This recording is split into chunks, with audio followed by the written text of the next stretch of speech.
नमस्कार. निवेदक विठ्ठल पवार या माझ्या युट्यूब चॅनलमध्ये आपल्या सर्वांचं सहर्ष स्वागत. संत गाडगेबाबा यांचे पुण्यतिथीनिमित्त भाषण आणि सूत्रसंचालन कसे करावे याबद्दलचा व्हिडिओ मी तयार केलेला आहे. निवेदक विठ्ठल पवार या युट्यूब चॅनलवर जर आपण नवीन असाल तर माझ्या युट्यूब चॅनलला सबस्क्राइब करायला विसरू नका. संत गाडगेबाबा यांचे पुण्यतिथीनिमित्त भाषण कसे करावे हे आपण पहिल्यांदा पाहूया आणि नंतर सूत्रसंचालनाकडे आपण वळूया. संत गाडगेबाबा यांच्या पुण्यतिथीनिमित्त भाषण.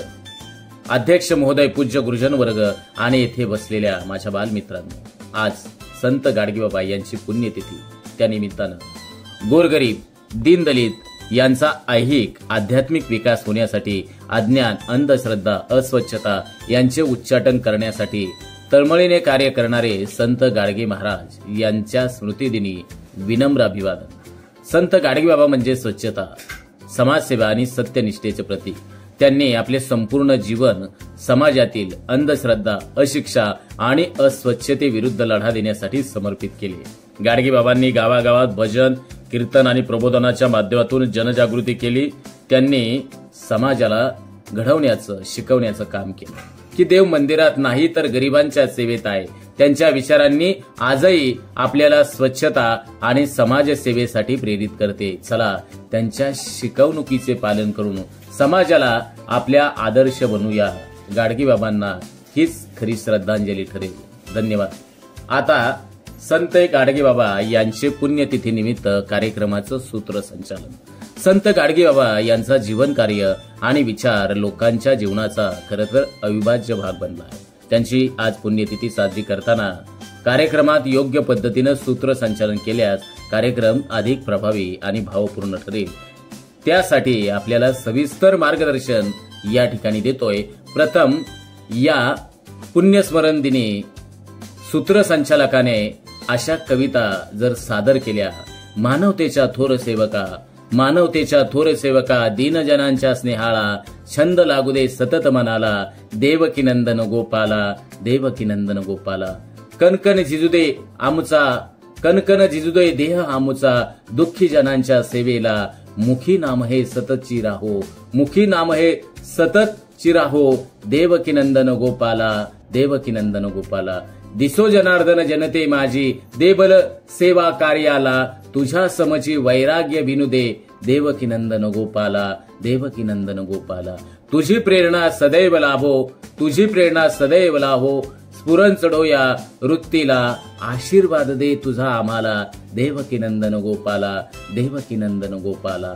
बाबा तुझ्या कृपा कटाक्षे, शांती मिळो या हृदयाला, सदैव आम्हा कार्य स्फूर्ती दे, देवकी नंदन गोपाला.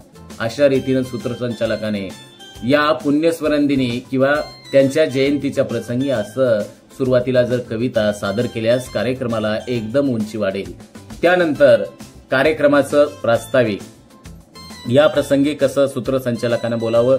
सर्वप्रथम उपस्थित मान्यवर, ग्रामस्थ व कार्यक्रमाला उपस्थित लोकांचं, ज्यांनी कार्यक्रम आयोजित केलेला आहे त्यांचं या ठिकाणी आपण स्वागत करायचंय.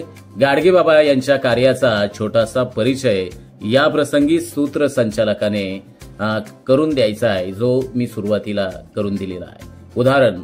संत गाडगेबाबा हे स्वच्छतेचे पुजारी, समाज प्रबोधनाचे महानायक आणि निरपेक्ष सेवेचं मूर्तिमंत उदाहरण होते. त्यांच्या पुण्यतिथीच्या निमित्तानं आज आपण एकत्र आलो आहोत. गाडगेबाबा यांचं पावन स्मृतीस व कार्यास मी विनम्र अभिवादन करतो. 2. दीप प्रज्वलन व संत गाडगेबाबांच्या प्रतिमेचं पूजन. या प्रसंगी सूत्रसंचालन कसं करावं, तसेच दीप प्रज्वलन आणि पूजनासाठी मान्यवरांना मंचावरती सूत्रसंचालकाने आमंत्रित करावं आणि त्या प्रसंगी कसं निवेदन करावं. आता या कार्यक्रमाची सुरुवात आपण दीप प्रज्वलनाने करूया.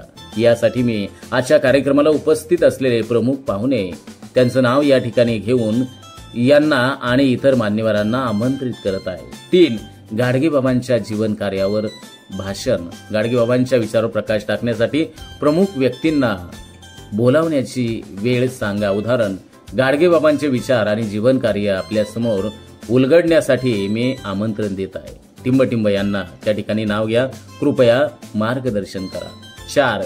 काव्य तथा गीत सादरीकरण, गाडगेबाबांच्या प्रेरणादायी कार्यावर आधारित गीते किंवा कविता सादर करणे. उदाहरणार्थ आता टिंबटिंब मंडळ आपल्यासाठी गाडगेबाबा प्रेरणा गीत या ठिकाणी सादर करत आहे. टाळ्यांच्या गजरामध्ये त्यांचं आपण सर्वांनी स्वागत करूया. 5. विद्यार्थी सादरीकरण. या प्रसंगी शाळेतील किंवा स्थानिक विद्यार्थी संत गाडगेबाबांच्या कार्यावर भाषण, नाटक किंवा नृत्य सादर करू शकतात.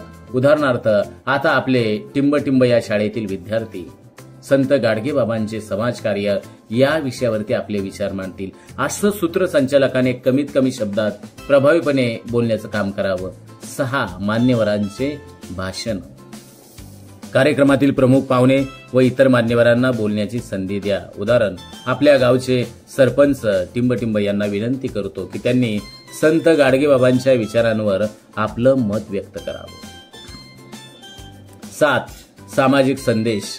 संत गाडगेबाबांचे मुख्य संदेश स्वच्छता, निरक्षरता निर्मूलन, अंधश्रद्धा निर्मूलन इत्यादी उपस्थितांना पटवून द्या. उदाहरणार्थ गाडगेबाबांनी स्वच्छतेसाठी व अंधश्रद्धा निर्मूलनासाठी दिलेला संदेश आजही आपल्या सर्वांना मार्गदर्शक आहे. आपण सर्वांनी हा संदेश आचरणात आणावा. 8. सन्मान व पुरस्कार वितरण. कार्यक्रमाशी संबंधित सन्मान किंवा पुरस्कार असेल तर ते वाटप करणे. उदाहरण आता गाडगेबाबांच्या विचारांचा प्रचार आणि प्रसार करणाऱ्या व्यक्तींचा सत्कार करण्याचा हा कार्यक्रम आहे. सत्कारासाठी मी टिंबटिंब यांना मंचावर आमंत्रित करतो. 9.